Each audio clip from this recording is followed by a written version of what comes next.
Yggdrasil, the world tree, and the three Norns, the weavers of destiny.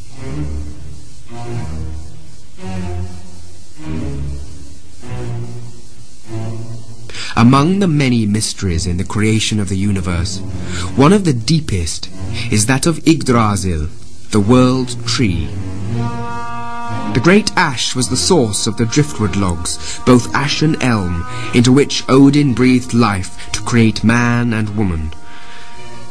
But where it came from, how it grew out of the great nothingness or the lands of fire and ice, or even if it existed before all of them, is a mystery. Mortal men cannot see Yggdrasil, for it is invisible. But it links all the 9 worlds, joining heaven, earth, and hell. Now the origins of the Norns too is a mystery. They were the 3 sisters of the giant Narfi, the father of night. They came out of Jorgenheim and made their home in Asgard, in the cave where the roots of Yggdrasil went into the ground. They guarded the world tree's roots from all danger and contamination, mixing a magical paste from the waters of the well with which they coated the roots of the tree every day to prevent it ever becoming dried out or rotten. When they were not caring for the tree, they spent their days spinning the cloth of destiny, weaving in the threads of each man's life, though they seemed to record it rather than ordain it. Every day the gods would go to the Norns to look at the picture of their destiny, which the Norns were weaving, and debate and plan how to delay the fatal day of Ragnarok, which they knew was inevitable. Yggdrasil's second root was in Jorgenheim, the land of the giants, and at its foot there was another well, that of Mimir. In earlier times Mimir himself had been a god, but in the age of Asgard only his head remained. Mimir's head drank daily from the waters of knowledge which bubble out of his well, and he knows the past, present, and future.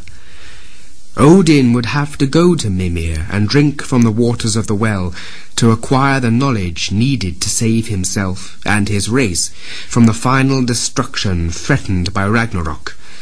But the price of wisdom would be high. The third root sinks deep down into the heart of Niflheim, and there it is splashed by the evil broth of Jorgelmir, where there is a huge nest of hissing, poisonous vipers, and a terrible dragon named Nithog, who gnaws endlessly at the roots of the world tree. 4 huge stags eat the bark of the tree, and in the bowl of Yggdrasil nests an ancient and malignant eagle.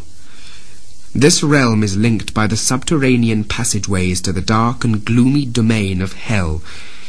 The queen of the underworld, Hela, sits, almost always alone, in her huge, empty palaces. She receives the visits of evil men who had lived dishonorable lives and died badly, offering them what she has to eat from a plate called hunger, with a knife and fork of famine. Stupidity is her handmaiden, and senility her servant, and the threshold of her palace is called trickery. She is a bloodless, horrifying creature with fetid breath and baleful eyes, one green, one red. And none of those who go to her ever feel the warmth of the sun or know joy again.